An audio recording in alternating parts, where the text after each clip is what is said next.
Hi, I'm Jim Ice. Welcome to the upstate chapter of the American Immigration Lawyers Association meeting. Tonight we've got a couple of speakers that are going to talk to us about what we need to know about export controls. We need to understand about EAR and ITAR export control requirements associated with the new I-129 petition. Our two speakers tonight, our first speaker is Jim Truitt. Jim Truitt.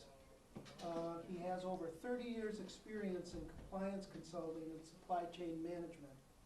He's a regular speaker for international trade groups, including the Buffalo World Trade Association, Erie County Industrial Development Agency, and the Canadian Consulate. He is endorsed by the National Association of Small Business International Trade Educators and a certified global business professional. As an active member of the global business community, he currently serves as an officer of the Buffalo World Trade Association.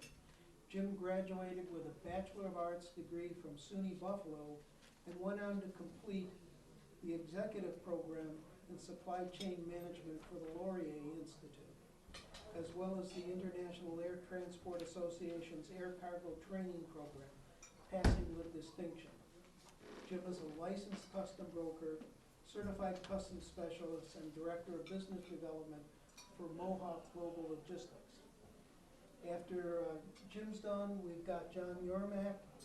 He represents and advises clients on international trade and transactions, export controls, including the Export Administration regulations and the International Traffic in Arms regulations, the Office of Foreign Assets Control sanctions, anti-boycott regulations, deemed exports, voluntary self-disclosures, and Foreign Corrupt Practices Act. A lot to know for a lawyer. He represents and advises clients on NAFTA and U.S. customs law matters, including fines, penalties, forfeitures, and prior disclosures. Mr. Yormick is admitted and actively represents clients in the District of Columbia, Maryland, Michigan, New York, Ohio, and before the U.S. Court of International Trade. A frequent speaker on topics including international law. He received his JD from Case Western Reserve University School of Law in Cleveland, Ohio. Cum laude. Jim?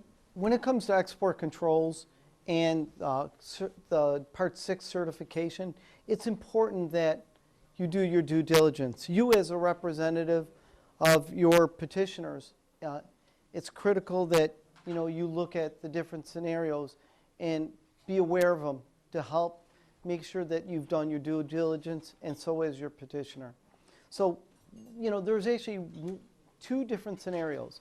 One, you may be dealing with a third party who's going to be providing immigration employees, foreign nationals, and we'll talk about what a foreign national is in a second. The second scenario is that you may be dealing directly with the exporter. And in both cases, it may be that you need to help guide your customer, your client, through Part 6 of the I-129 form.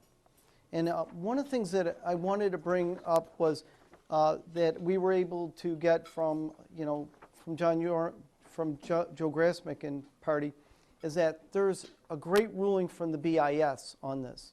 And one of the things that it talked about, and we're going to go through some of these concepts here, is they talked about third-party responsibilities versus exporters' responsibilities. The other thing they talked about was what a deemed export is. So we're going to look at that as well. And then, and they also talked about making sure that you document that you were accurately certifying Part 6 of the I-129 form. So what we're going to do next is we're going to talk about what these two books mean. Okay, and figure you're back in school. And these two books means that you're going to be learning the 2 R's. You're going to talk about the International Trade and Traffic and Arms Regulations, the ITAR, and the Export Administration Regulations, or EAR. And if you look at your handout here, and it's on page 2, you guys, you're going to see that we have some EAR and ITAR terminology. And this is going to be critical for understanding what your responsibilities are. So let's just walk through some of this now. So, you know, the first thing that you have to understand is that if we looked at these two books again, you need to decide right from the beginning, is my client's product or the exporter's product controlled by the EAR or the ITAR? These two books. And then you have to decide this. One of the best ways that you can do this is something called a commodity jurisdiction. And a commodity jurisdiction goes to the Department of State and in DDTC, which stands for, okay, Directorate of Defense Trade Controls. So under this scenario, what will happen is you'll actually request a formal ruling, and they will come back and tell you if it's regulated by the EAR or the ITAR. Under this scenario, what happens is if you don't do this, you have to guess. And the easiest way, it's a free ruling, it gives guidance. And I'm going to give you an example of why you don't want to just guess. There was a company that I met with last year. For 10 years, they were registering for ITAR, paying the ITAR fees, and thinking their product was ITAR controlled. At my prompting, they went out and got a commodity jurisdiction, and it turns out all along they were regulated by these regulations. So in effect, they were spending all their time and effort trying to meet the ITAR regulations when they needed to meet the EAR regulations, which put them in a great risk in some ways because they were paying registration fees, they were applying for licenses, and they didn't have to. So let's say that you are controlled under the EAR. And let's say that your client's not the exporter, but only a third party that's supplying foreign national labor to. What does it say in the regs? And this is very important. So, and this is what the BIS ruling also said. So if you don't have a copy of this BIS ruling, we should definitely get you a copy of it. But it says, all parties that participate in transactions subject to the EAR must comply with the EAR. And it also says in there, it says that in 758.3 of the regs, it also says that if you relegate or delegate that authority, you're still responsible and you still have to meet the compliance requirements under due diligence of the Export Administration Regulations. So this is very important. So now let's kind of walk through some of the key concepts that you're going to hear. And I know John's going to touch on some of these later on. But, you know, some of the more important things, as you can see, I spoke about commodity jurisdictions already. We have something called an export. And an export is the physical removal of items out of the country. And they, you know, so, but they also define exports to be not just commodities, but also software and software. So you have technology, you have software, you have commodities. Those items are considered part to be exports.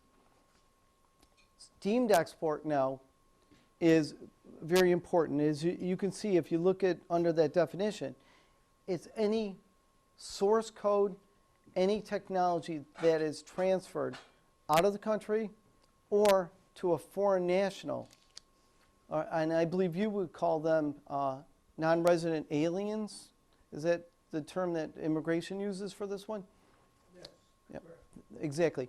So anybody that is not, quote, green carded would need to have an export license or technology agreement provided to them before you can transfer that technology to them, even if they're in the country. So with a deemed export, I can transfer technology or technical know-how to someone in this room, and that's considered an export. So so that's very important.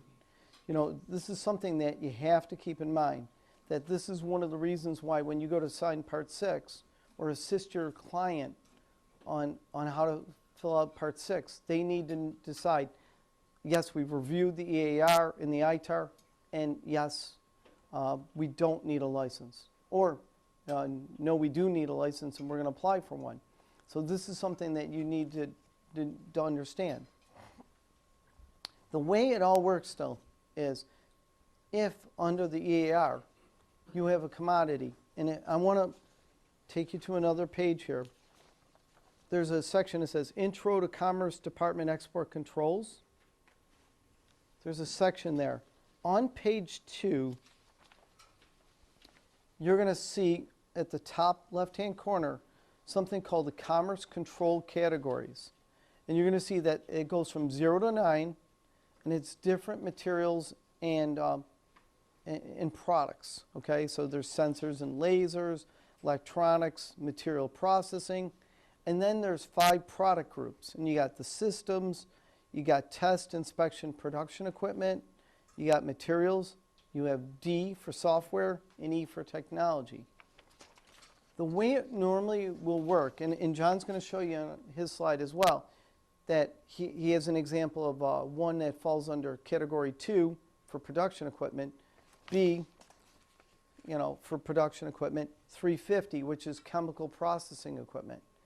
Normally what will happen is if the actual item's controlled, the technology in most cases is controlled as well.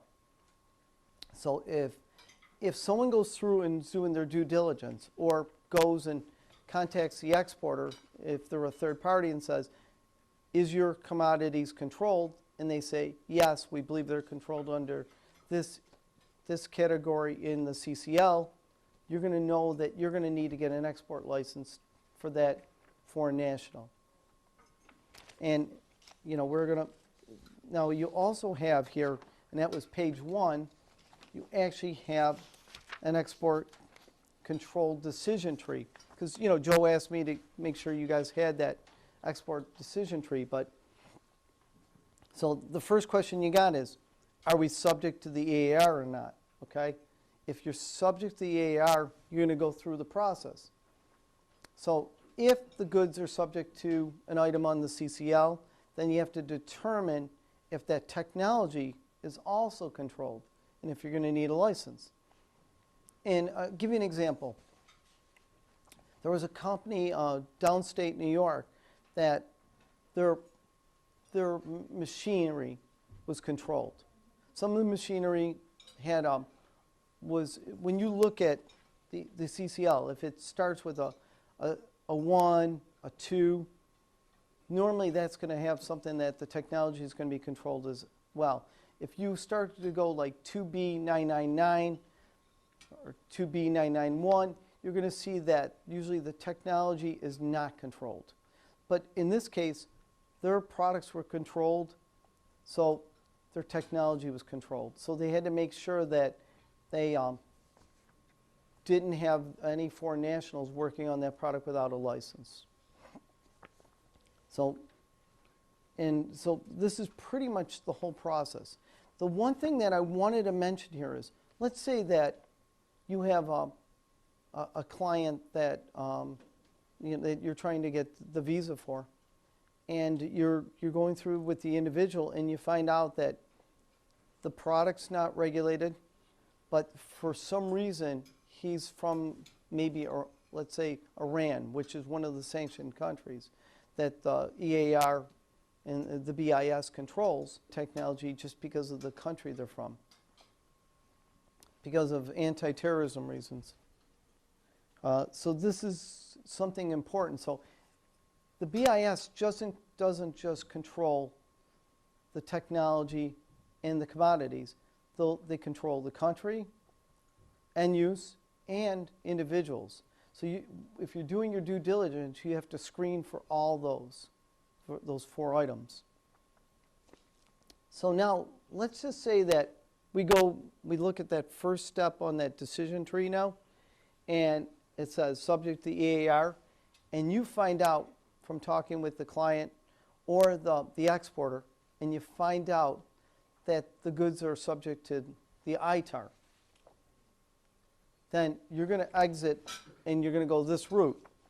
And what happens in this case is that if you look on your terminology, you're going to fall under what's called the International Traffic in Arms Regulations. And with that, you're going to have to go through that munitions list and look to see if the commodity is controlled and then the technology is controlled. And you're going to need to get something called the you're actually going to get what's called Technical Assistance Agreement, a TAA, from Department of State and DTTC. So what would happen is you'd actually have to apply for that with the Department of with DTTC, and then you're all set. But you would need to get that prior to them seeing any of this technology or technical data.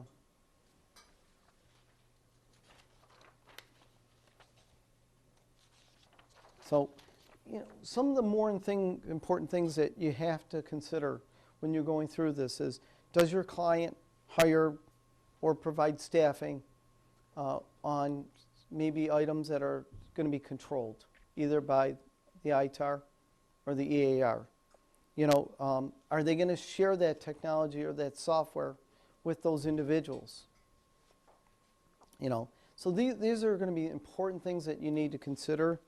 And so you're going to need to make sure that you guide your client through that process when they're going to complete Part 6. Good evening. Thank you for having me. Happy to be here. The very lengthy introduction told everyone that I know something about export controls and how export controls apply to Immigration Counsel. I've had the good fortune of working with clients of some of you in the room here and help them understand the compliance aspects of export controls. As Jim was mentioning, Jim had a very difficult job, and that is to distill export controls under the two main regimes, Department of State, ITAR, Department of Commerce, EAR. And it's very important, as Jim emphasized, for our clients to understand the difference, the significance, and what their role is and what's required of them for compliance. As I see it, Immigration Counsel plays a part in those compliance efforts as well. And that's what I'm here to try to address and help you understand a bit of. One of the things that really is the focus of this new Part 6 certification on the I-129 is what Jim referred to, and it's named the Deemed Export Rule. And that means that if on my PowerPoint presentation, instead of a bunch of legalese and gobbledygook, I had formulas, I had schematics that showed how to build something that had perhaps a military purpose, which would be controlled under ITAR, or had a dual use, that it could be something used in both commercial and military use and would be controlled under the EAR, Department of Commerce rules. And if there were any foreign nationals in the room and that information was controlled, I could be violating the export control regulations. And that's really the heart of the deemed export rule. And that is a release or transfer of technology, referred to as technical data under ITAR, to a foreign national. And the folks that you obtain visas for, of course, are foreign nationals. Having a basic understanding of the export control rules is going to help both you as practitioners and hopefully help your clients as well. So again, I see the role of Immigration Counsel as being a part. You're a cog in the compliance wheel, if you will. So let's start with, what about this new Part 6? First of all, it's not new, as you all well know. It's been around now for roughly a year and a half. I wrote a client alert, and I think it's been passed around back in January 2011, announcing or bringing to the attention of my clients and colleagues that Part 6 certification was going into effect. And there are a lot of different reasons. I've listed some for this new Part 6 certification. So some of the background, why is it now on the I-129? And some of those include China's military buildup in the last decade. Of course, we now have, we live in a post-9/11 world where there are more threats to the U.S. from abroad as well as internally, often from foreign nationals. We see increased sanctions against Iran. We seem to be a bit of a lull right now, but certainly there's been a lot of attention in the media about sanctions. And then you also have, in the last handful of years, civil penalties increasing. Under the BIS, Department of Commerce rules, you have penalties going from a maximum per violation of $11,000 to $50,000 in 2007 to now $250,000. And enforcement has increased significantly. So, and then I should also mention that there have been a series of GAO reports starting back about 10 years now. And what the GAO reports, relevant to this discussion, focused on is that there's thousands, tens of thousands, and back how many years ago, you would know this better than I do offhand, what the cap used to be 125,000, 145,000, just a handful of years ago, if I recall. 195 now. And so GAO said, well, we have tens of thousands of H-1B visas being issued. And we know the kinds of companies that they are being issued to. They're technology companies. They're defense contractors. They are engineering firms. And we know that these companies have export control technology. They produce items, they do research, they have something that's export controlled. And yet, GAO found that there are only a very few number compared to the number of H-1Bs issued, the number of export licenses being applied for and issued. So the numbers were out of whack. So the Part 6 certification is now there to try and call more attention to the fact that export compliance is something that all parties involved in an export transaction, including the deemed export, the technology transfer, that transaction, must be aware of. Grab my notes here for the next slide. So you have seen, or your staffs perhaps have seen Part 6 certification for the past year and a half now, and it's really two simple questions, but they are very complex questions once you actually get into them and have some understanding of export controls and what's required. Jim provided the decision tree put out by the Department of Commerce.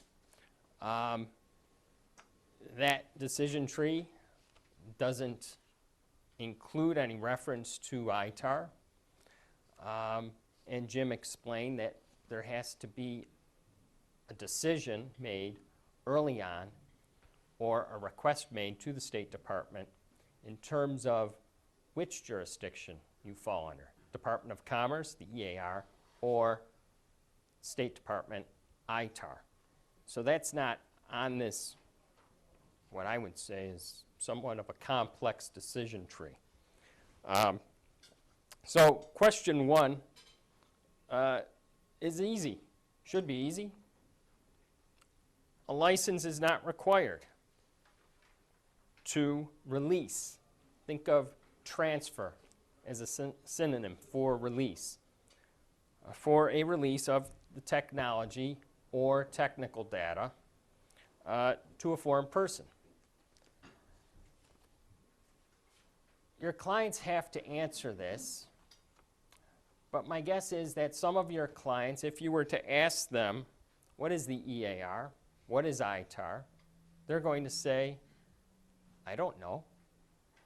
What difference does that make?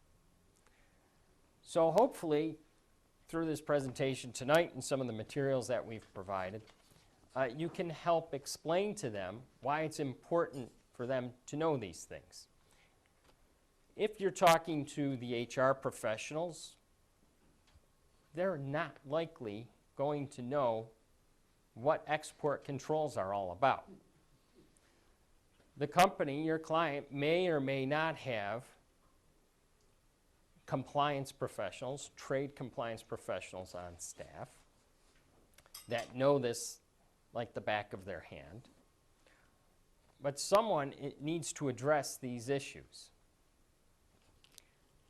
And by bringing them to the attention of your client, asking some key questions, just basic questions really.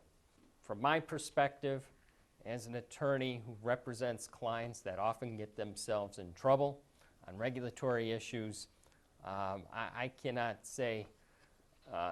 emphasize enough that no client should be ill-advised if they're involved with technology, technical data, and items that are being exported.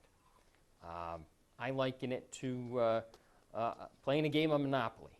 Monopoly is not the simplest board game to play for the first time. If you've never played, you usually want to read the rules or have them explained to you by someone who is familiar with those rules.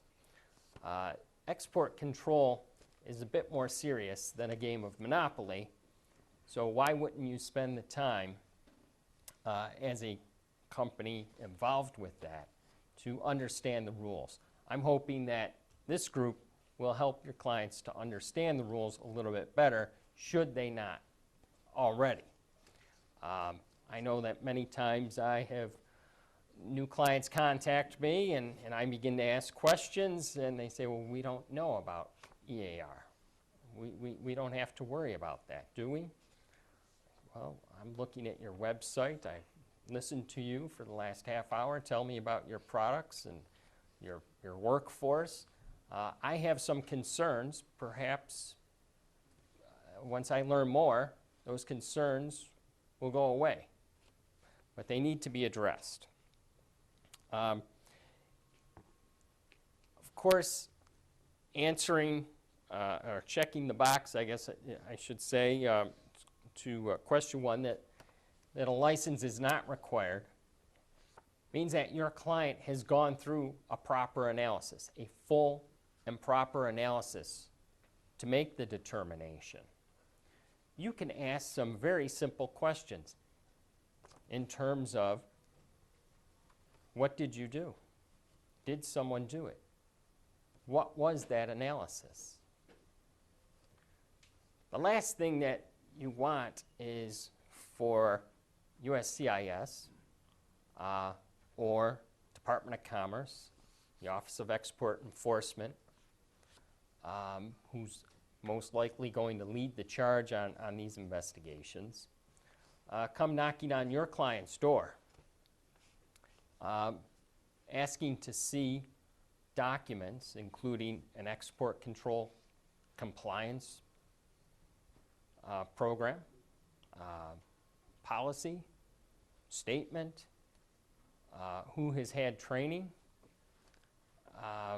and where's the file, the personnel file on the foreign national Chinese engineer, or Jim mentioned Iranian foreign nationals. It's going to be, in this current atmosphere, difficult to get a license, an export license, for a transfer of technology to an Iranian foreign national, but certainly it's possible. And you don't want your client to say, well, I just checked the box, I didn't know that a license was not needed. And then have the rules of the game told to them by an investigator, because that will be a rather brief conversation followed by, okay, we need your server imaged, we need all of your paper files, and we are going to launch an investigation. So you certainly don't want your clients to be in that situation, and I think with a few simple prodding questions, you can get them to think very clearly about the importance of these two small questions on the Part 6 certification.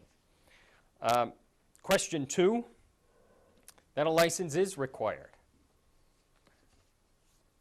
Well, in some ways, if your clients are checking Part 2, that makes me a little happier, because that means they must know something about export controls, that someone within that organization did an analysis and came to the conclusion that a license is indeed required, whether it's a license from the State Department or, as Jim mentioned, a technical assistance agreement, which is often used so that technology, technical data, as it's defined under ITAR, can flow freely between foreign nationals on staff here in the U.S. as well as perhaps subsidiaries abroad.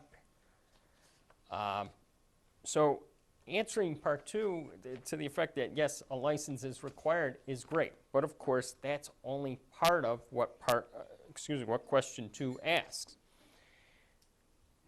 And the second part really are the obligations that your clients have to follow through on. It's one thing to say, well, a license is required, but then if you turn around and include the foreign national on the H-1B and you're about to renew it, perhaps, to bring them into the conference room and have the meeting where you're going to talk about the technology, show the schematics for what is controlled for export purposes. So this is where the rubber hits the road. They have to prevent the foreign national from having access to that controlled technology. Now, through computer systems, and I'm not a computer guy, but setting up servers so that access is not general to the general population, I'm told, I understand, can be done. Clearly, access can be controlled through passwords. The door to the conference room needs to be closed. So those steps need to be taken. And Jim mentioned about documentation being mentioned in the BIS memo. That's the way that clients can prove their compliance efforts, all of which will help them in the event that questions are asked at some point in time. And they will be asked because there are spot checks. Just because. I believe CIS does the same thing. I know I certainly read about raids knocks at the door, I-9 reviews, things that audits. The same thing happens with BIS. Again, it's usually going to be BIS, but it could also be the FBI and other enforcement agencies that show up to have a little visit, a little outreach visit, as it's so nicely put at times. Jim, in his handouts, had the Commerce Control List. I included it as well, so you can tell that we didn't really coordinate our materials very well. I apologize for that. But take a look at the list, the Commerce Control List, and this is the EAR list, if you will. And think about your clients, and whether you have clients that are involved in any of these sectors. Computers, that's very broad. Electronics, just as broad. Sensors and lasers. Avionics. If you know what's on the list, you can hopefully help clients that may not be as knowledgeable understand these are the kinds of things that they need to be looking at, they need to be thinking about, so that they can complete Part 6 certification properly. Jim made reference to the 2B350, and I have a slide there calling it a trap for the unwary. 2B350 has gotten a lot of companies into a lot of trouble. It's an export control, and there are some of the things that it covers. Page 3 of your handout, bottom slide: pumps, valves, pipes, storage tanks, heat exchangers, other equipment for chemical processing and fluid handling. Now, there are certain dimensions and performance specifics, but those are the broad items that are covered under 2B350. Civil penalties in the hundreds of thousands of dollars have been issued to both foreign and U.S. companies for export control violations involving 2B350. So if you have any clients that produce any of these types of items, you may want to have a quick chat with them about that as they are going ahead and completing the Part 6 certification. And remember, down at the bottom there of that slide, remember, technology, that's the deemed export. And that's what Part 6 certification is directed at.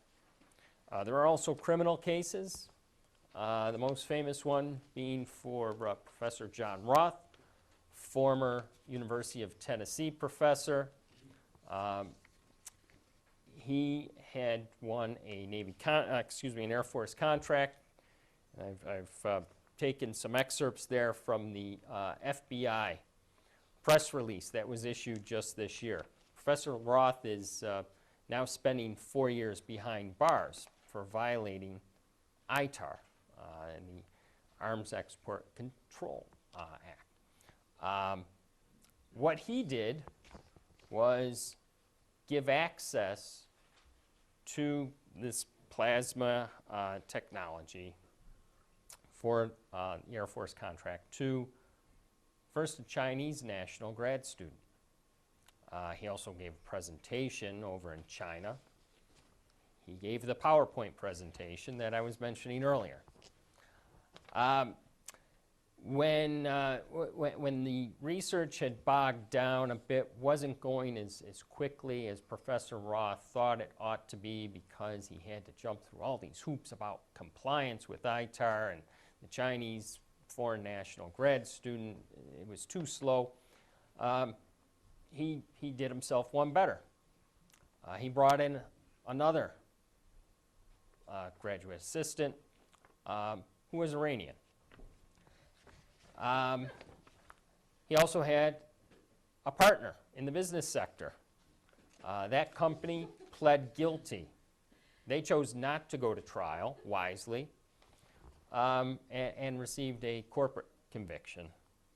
And when you're dealing with ITAR and government contracts, if there's a conviction, as I'm sure you're well aware, you're suspended or debarred from future work. So that's the death penalty, of course, for entities and organizations involved with defense contracts and other government contracts. So this happens all the time at the universities. Think of the Buffalo Niagara Medical Campus and what research is going on there. What's going on out at CalSpan, at Moog. Of course, those are two very large companies. I can't speak to the universities. I don't know what they're doing. I did happen to notice that Buff State Online has a fairly robust-looking export compliance program in place. So you can spend a few minutes, search around, take what's out there from Buff State, UB, some of the other research universities in the area, and those can be the talking points in addition to some of these materials.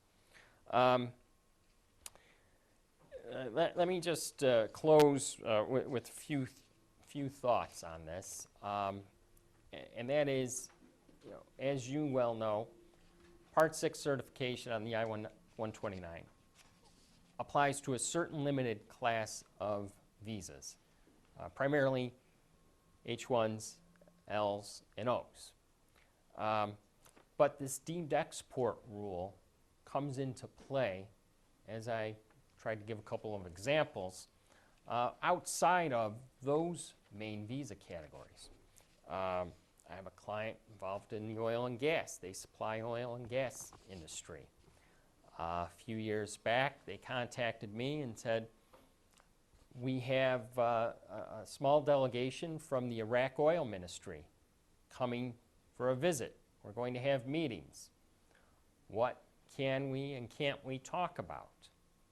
And the rule that I learned through attending different seminars from practitioners in Washington primarily, where a lot of this work is done, is follow the Boy Scout rule or the school field trip rule. So if you learn of that scenario with your clients, you may want to ask them, well, who's coming in? I recently had a call from one of my clients in Cleveland saying, we have a class of engineers coming in from Case Western Reserve Engineering School. Half the class are foreign nationals. And this is a company that has ITAR products and technology. We walked through, we had a brief conversation. After 15 minutes, the client said, no, we're just going to cancel the plant tour. TNs. You probably all know about TNs in your sleep. Here we are on the border. Again, it has nothing to do with the I-129, the Part 6 certification. There's no form, if I'm correct in my understanding. Yet, the deemed export rule will apply. So if you, again, are assisting a client with TN visa and you know that your client is involved with business on the control list, I would certainly suggest that you have a brief conversation and make sure that they understand something about this deemed export rule. There are license exceptions under the Department of Commerce. If it's ITAR, there are no exceptions by and large. You need a license, unless you're the government, essentially, is what it comes down to. There's something relatively new past year called the STA license exception, strategic trade authorization. Think NATO and some other allies, but primarily these are NATO countries, Australia as well, and a few others. The EU or NATO, you're safe. That means you do not need a deemed export license for these foreign nationals. So if that license exception STA applies, someone has actually gone through the proper analysis, then your client can safely check no license required on the Part 6 certification. I won't get into dual and third country nationals. There's been some changes in the past year. Canada is treated specially, as Canada often is.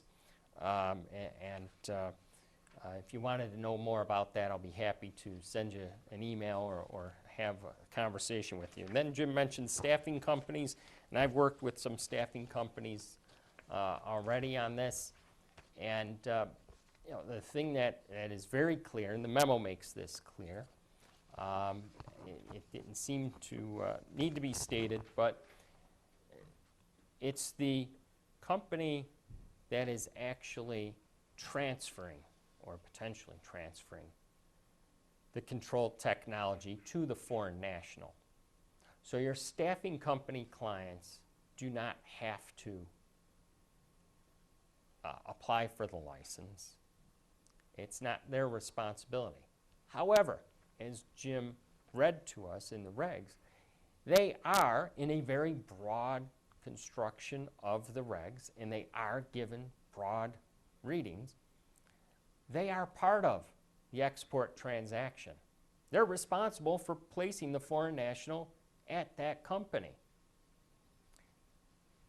So they ought to have some knowledge of what's required and have some measure of compliance in place. And I've worked with a couple now, and I have helped them to understand some things about export controls and put together, doesn't have to be elaborate, particularly if they're a smaller company, but if they get a knock on the door, and they will if there's a question at the company where they have a worker placed, because the investigators will go from there right back to the staffing company. So if your client, your staffing company client, has a little something that says export control compliance, and here's how we handle export control compliance, and we ask a few questions and all, and that's all written out, and someone actually knows that it exists as a document in the company, and that's shown to the investigators, they're probably going to be fairly satisfied and not ask too many more probing questions. Their server is maybe not going to get imaged for all the emails and other documents that might be there. I have a few quick examples there listed. Again, for the sake of time, I won't go over them, but those are some of the things. I mentioned the Iraqi Oil Ministry plant tour. One thing that Jim mentioned is that the countries matter, and within the same company in Rochester, I recently advised, they have something that's controlled. They have both a German national on an L from the parent company, and they also have an Indian foreign national on an H. One needs a license, the Indian foreign national. The German does not. The German does not because of that license exception I mentioned, the STA. So knowing that difference means, do I check box 1 or box 2? So it's knowing those kinds of things. Some of my quick pointers on strategy, depending on clients, we as lawyers are often the legal advisor, and clients turn to us to know everything, as if you go to a podiatrist if you have a hernia or something like that. No, we're specialized as well. Yet, if something goes wrong, you often get a phone call, and clients trust you, and they believe that you should know everything there is to know about the law. I think that's another reason why you all should know. Export compliance, I say here, all for one, one for all. Jim mentioned anyone involved in the transaction. I have not heard of, I have not read about any investigations due to Part 6 violations. Jim, I don't know if you have. I've talked to some people at Commerce, and I'm told nothing is ongoing.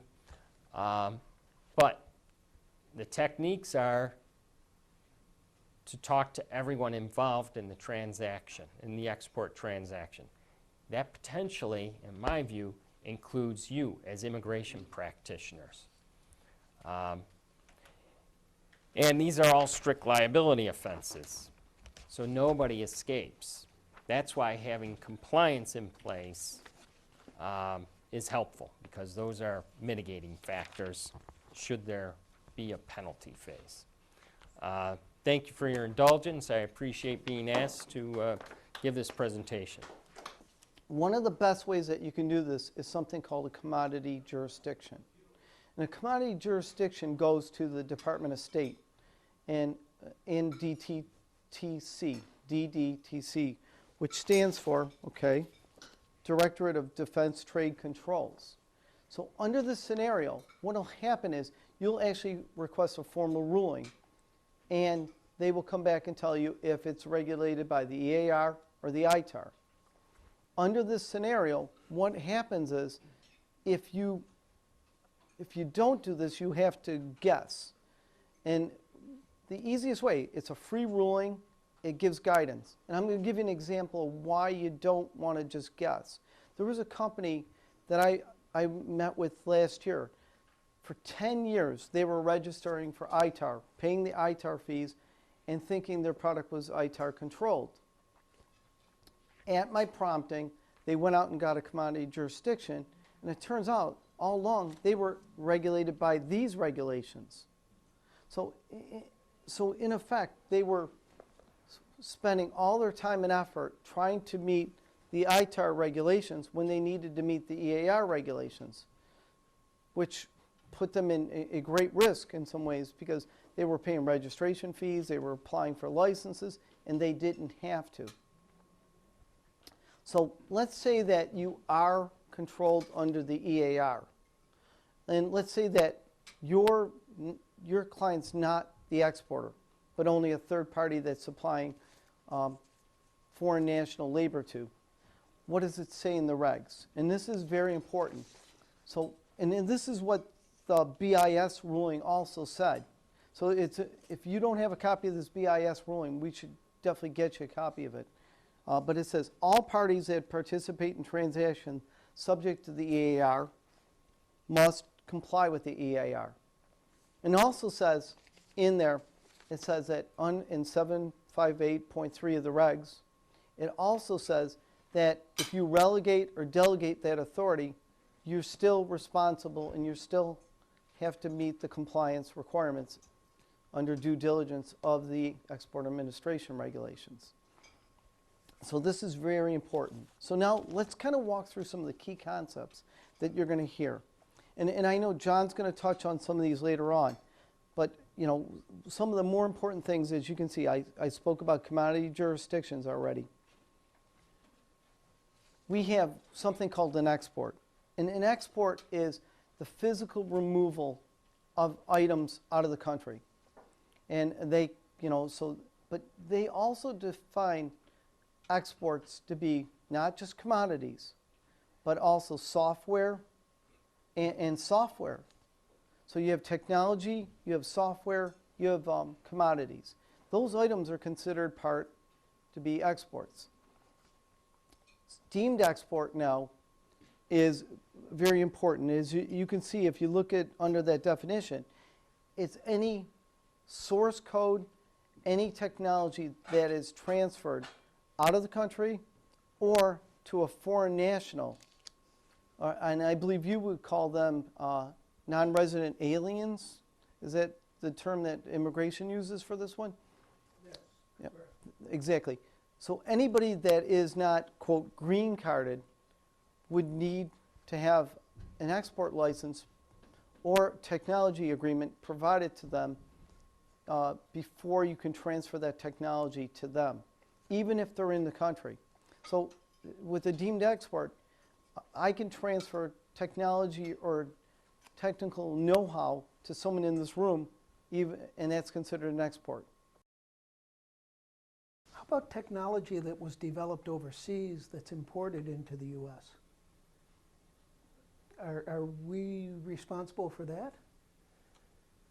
Well, very often that technology is going to be modified. There's going to be some U.S. content added, if you will. But of course, like many, many things in the law, it's very fact specific.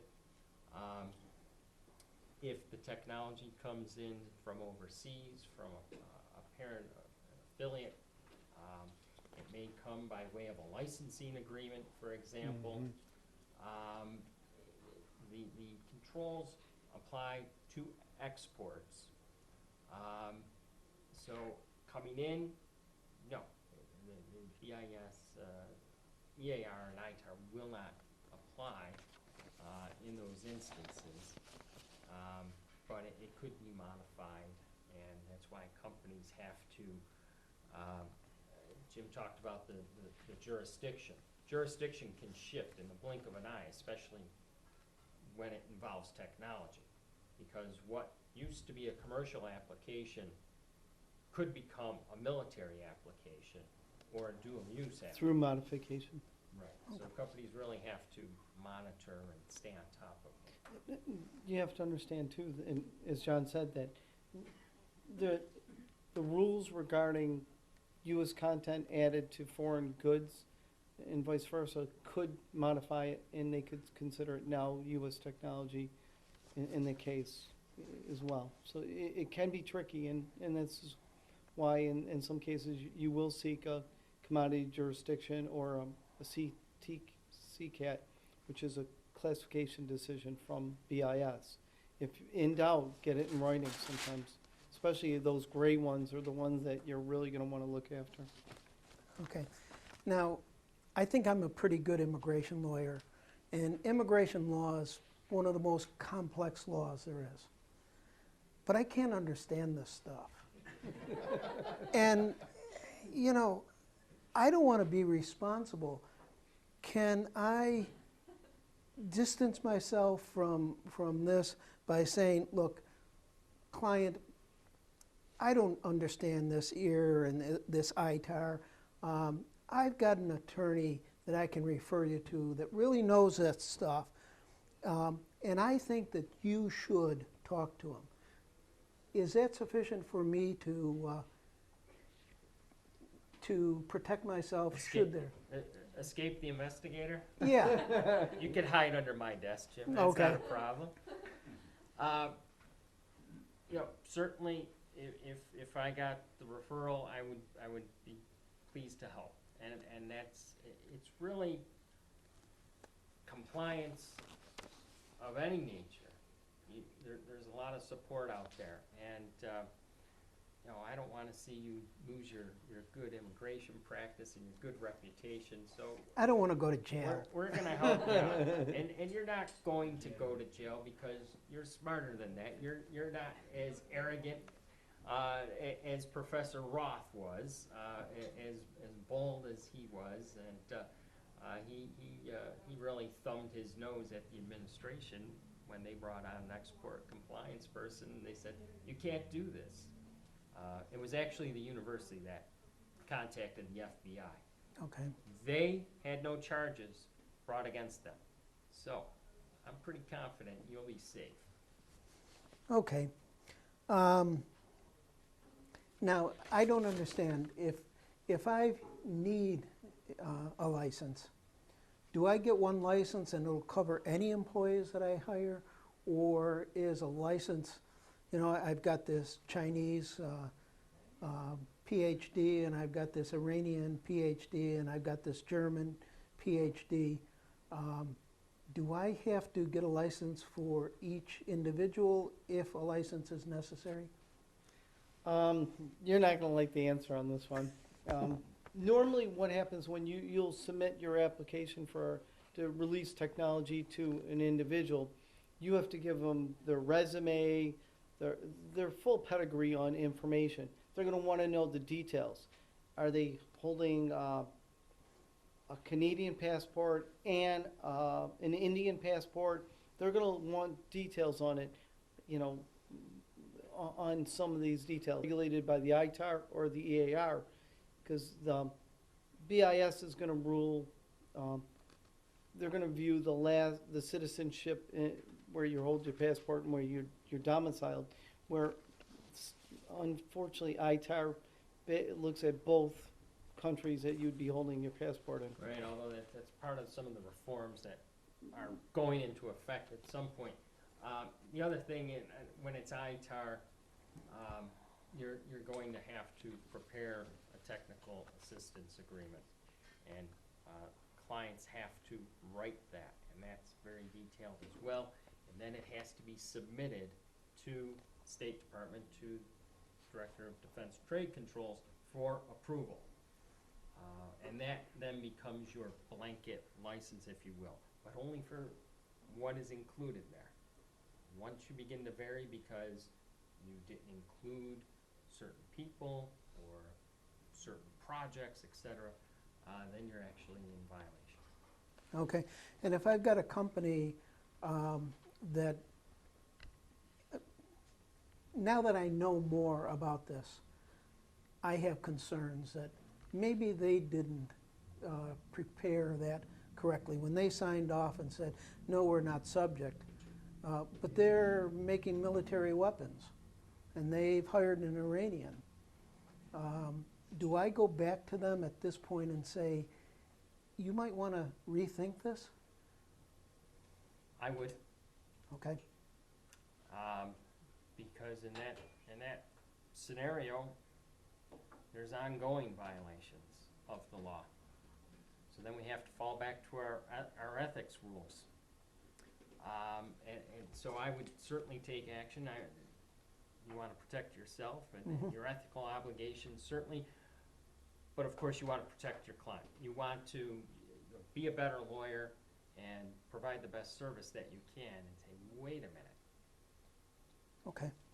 There's the second part to this too is, if they do determine that there is a violation of some sort, there is disclosure provisions in the law, both in the ITAR and the EAR, that they can go and do a disclosure, and you know, which will be beneficial for your client. It'll be a mitigating factor in any penalties. Exactly. Okay.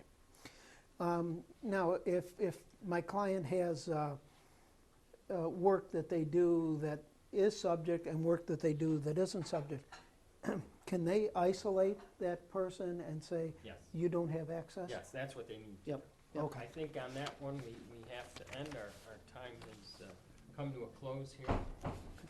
Well, thank you very much, guys. You Thank really educated us tonight.